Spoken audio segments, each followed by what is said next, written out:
ഇത് cinema based ഒരു ചോദ്യമാണ്. ചേട്ടൻ ഞങ്ങൾ പോയി. മാന്നാർ മത്തായി സ്പീക്കിംഗ് എന്ന ചിത്രത്തിൽ പൊന്നപ്പനായി അഭിനയിച്ച നടനാരാണ്? ഇവരാണ് ആദ്യം നെക്കിയത്. ആദ്യം നെക്കിയത്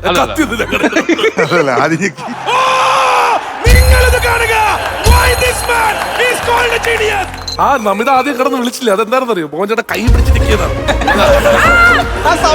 മോഹൻ ചേട്ടൻ കൈ പിടിച്ച് പുട്ടുപോലാവാൻ പാടില്ലല്ലോ. നമിത, മോഹൻ ചേട്ടൻ ആരാ ഉത്തരം പറയണേ?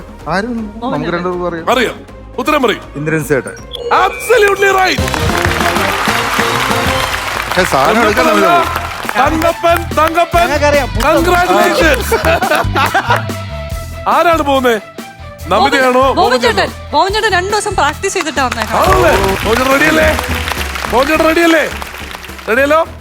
ഓക്കെ, നന്നായി വരട്ടെ. ഒരുപാട് സാധനങ്ങൾ എത്ര രൂപയ്ക്കാ മേടിക്കാൻ പറ്റുന്നത്? 1000 രൂപ. 1000 പോയിന്റ്, 1000 രൂപ. സ്ട്രാറ്റജി ഡിസ്കഷൻ നടന്നുകൊണ്ടിരിക്കുകയാണ്.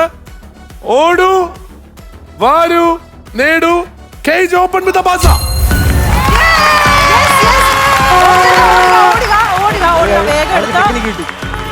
കഴിഞ്ഞ തവണത്തെ പോലെ 1000 രൂപയ്ക്ക് മുകളിലാവരുത്, ശ്രദ്ധിച്ചെടുക്കണം. മിഠായിക്ക് വാരി എടുത്തോ, വീട്ടിലെ പിള്ളേർക്ക് കൊടുക്കാം.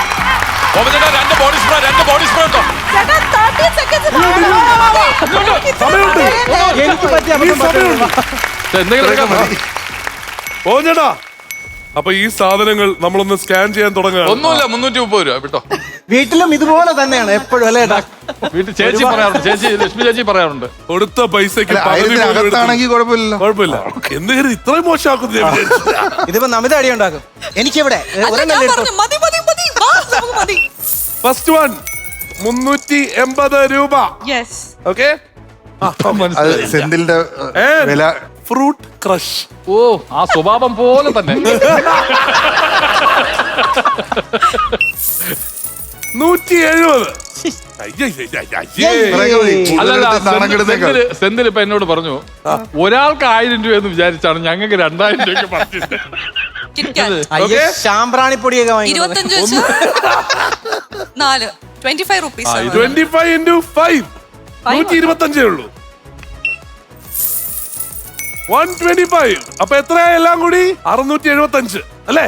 ബാക്കി പൈസക്ക് എന്ത് ചെയ്യും? This whole thing is yours. പിന്നെ ഇപ്പൊ മനസ്സിലായി, പയ്യെ തിന്നാൽ പനയും തിന്നാം. കാപ്പിപ്പൊടി ഇട്ട് കോഫി കുടിക്കുമ്പോ ഞങ്ങളെയൊക്കെ ഓർക്കണം കേട്ടോ. ഫ്ലവേഴ്സ് സ്മാർട്ട് ഷോ ശനി ഞായർ ദിവസങ്ങളിൽ രാത്രി 9:30 ഫ്ലവേഴ്സിൽ.